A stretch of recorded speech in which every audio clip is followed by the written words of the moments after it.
আপনারা সবাইকে কেমন আছেন? আশা করি আল্লাহর অশেষ রহমতে খুব ভালো আছেন। আমিও আপনাদের দোয়া আলহামদুলিল্লাহ ভালো আছি। তো আজকের রেসিপি একেবারে ছোট্ট একটা রেসিপি, কিন্তু খেতে খুবই টেস্টি। চিংড়ি দিয়ে ডাঁটা শাকের ভর্তা বা ডাঁটা পাতার ভর্তা। এখন ভর্তাটা বানানোর জন্য সব কিছু রেডি করে নিব। তো প্রথমে এই যে আমি একটা কড়াই বসাই দিছি চুলায়, অলরেডি চুলাটাও জ্বালানো আছে। তো এখানে প্রথমে দিয়ে দিব আমি এই যে 3 চামচ তেল। বিসমিল্লাহির রহমানির রহিম। এখন এই তেলের মধ্যে যে 6টা শুকনো মরিচ দিব গোটা সহই, এটাকে আমি প্রথমে ভেজে নিব। আর ঝাল তো যার যার টেস্ট অনুযায়ী দিয়ে নেবেন। আমি এখানে 6টা মরিচ দিচ্ছি ঠিকই, আমার 6টা মরিচ লাগবে না, কারণ এই মরিচগুলো অনেক ঝাল। তো আজকের এই চিংড়ি মাছ ডাঁটা পাতার ভর্তাটা যদি একটু ভালো লাগে আপনাদের, তাহলে আমার চ্যানেলটাকে সাবস্ক্রাইব করবেন, লাইক করবেন, শেয়ার করবেন, কমেন্টস করবেন, আমার পাশে থাকবেন। আমি কিন্তু প্রত্যেকটা ভিডিওতেই বলি, প্লিজ আমার ভাই বোনেরা আমার পাশেই থাকেন। আর যারা নতুন তাদেরকে আমার চ্যানেলে স্বাগতম। আপনারাও আমার চ্যানেলটাকে সাবস্ক্রাইব করবেন, লাইক করবেন, শেয়ার করবেন এবং আমার পাশে থাকবেন। আর আমার পুরানো ভাই বোনদেরকে অসংখ্য অসংখ্য ধন্যবাদ। এই যে এখন আমার মরিচটা উঠাই নিব আমি। আর এই ভর্তাটা কিন্তু পাটায় বেটেও করতে পারেন, আবার ব্লেন্ডারও করতে পারেন। এই যে এখানে একটা বড় সাইজের পেঁয়াজ এই যে 4 টুকরা করে নিছি, আর একটা রসুন এটা কোয়াটা ছাড়াই নিছি।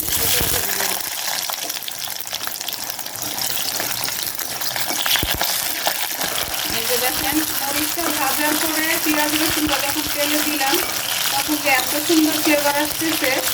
আর এই গরমের সিজনে কার কার পছন্দ এরকম ভর্তা ভাত খাওয়া? গরমের সিজনে মাথা জিনিস দিয়ে ভাত খেতে ভালো লাগে, যেমন ভর্তা ভাজি বা একটু ঝোলটা শুকনো শুকনো এরকম। এখন আমার প্রিয় ভাই বোন আপনাদের কার কার পছন্দ আমাকে কিন্তু অবশ্যই জানাবেন। এই যে এখন এটা ভাজা হয়ে গেল, এই পর্যায়ে আমি 4টা কাঁচামরিচ দিয়ে দিব। এই যে কাঁচামরিচটাকে এটার সাথে একটু ভেজে নেব।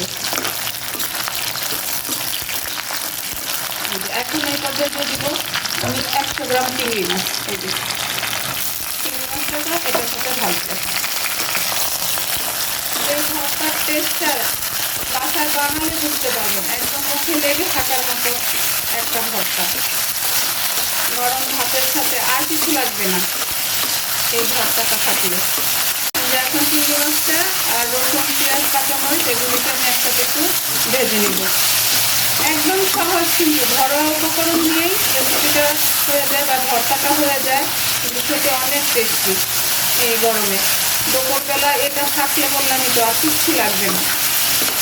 আর ফেসবুক পেজ থেকে যে ভাই বোনেরা দেখতেছেন তাদেরকে বলি, প্লিজ আমার চ্যানেলটাকে লাইক শেয়ার কমেন্ট করে দিবেন। প্লিজ আপনাদের কাছে অনুরোধ রইল। আর সবার কাছে অনুরোধ রইল আমার ভিডিওটা প্রথম থেকে শেষ পর্যন্ত দেখার জন্য। এই যে দেখেন আমার প্রিয় ভাই বোনেরা, আমার চিংড়ি মাছ রসুন পেঁয়াজ কাঁচামরিচ সব ভাজা হয়ে গেল। এখন এটাকে আমি নামাই নিব। এই যে এখন এই যে নামাই নিলাম।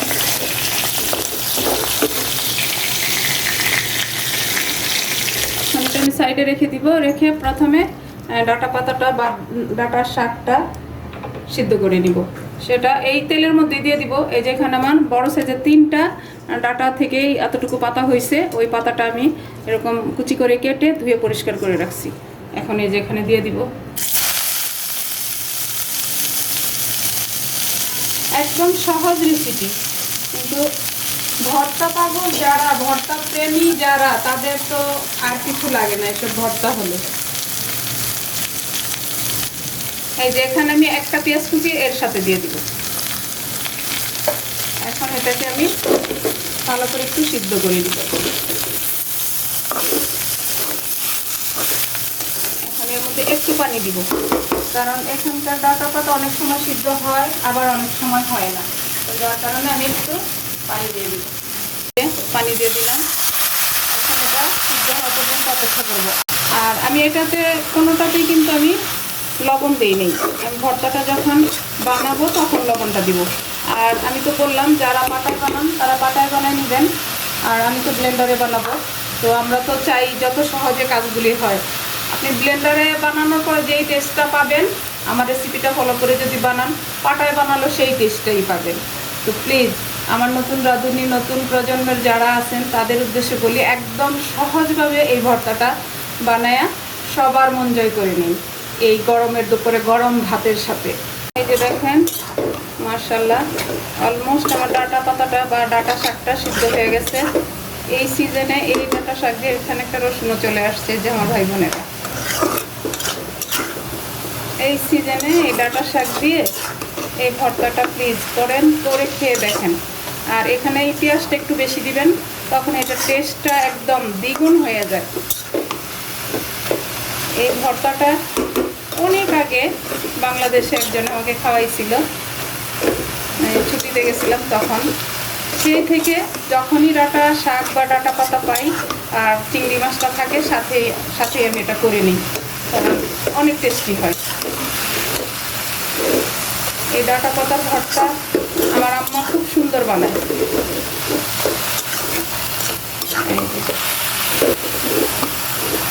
এখন এটাকে আমি একদম পানিটা শুকায় ভাজা ভাজা করে নিব। এই যে দেখেন আমার প্রিয় ভাই বোনেরা, একদম ডাঁটা শাক বা ডাঁটা পাতাটাকে আমি ভাজা ভাজা করে নিলাম। এখন এটাতে আবারও বলি, এক কথা কিন্তু আমি বারবারই বলতেছি, পাটায়ও করতে পারেন আবার ব্লেন্ডারও করতে পারেন। আমি ব্লেন্ডারই করব। এই যে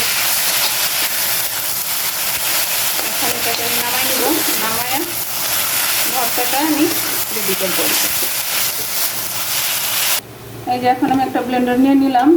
এখানে প্রথমে আমি চিংড়ি মাছটা দিব, চিংড়ি মাছ, পেঁয়াজ, রসুন, কাঁচামরিচ। এই যে একেবারে সহজ, কিন্তু যখন দেখবেন বাসায় কিছু খেতে ভালো লাগে না তখন এই ভর্তাটা বানান, বানায় পেট ভরে ভাতটা খেয়ে নেন।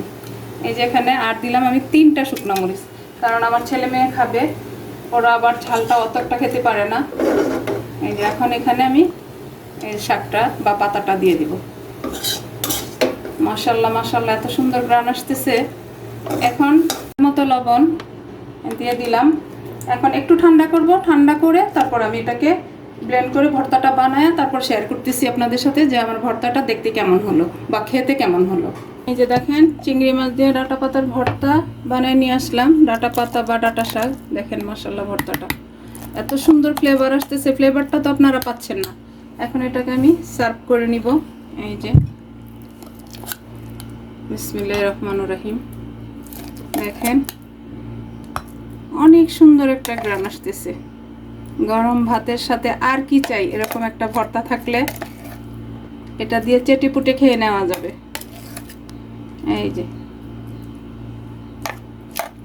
এই যে দেখেন, আর এই ভর্তাটা কিন্তু বাহিরে রেখেই সারাদিন বাহিরে রাখলেও এটা নষ্ট হবে না, ফ্রিজে ঢুকাতে হবে না। কারণ হলো এটা তো ভাজা, এটা ভাজা। এই ভর্তাগুলো তেলে ভেজে বানানো হয়, ওই ভর্তাগুলি কিন্তু সারাদিন ভালো থাকে, নষ্ট হয় না, বাহিরে টেবিলে রাখা যায়, ফ্রিজে রাখতে হয় না।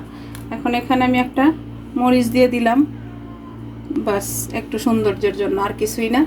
তো দেখেন আমার প্রিয় ভাই বোনেরা, চিংড়ি মাছ দিয়ে ডাঁটা শাক বা ডাঁটা পাতার ভর্তাটা আমার বানানো হয়ে গেল।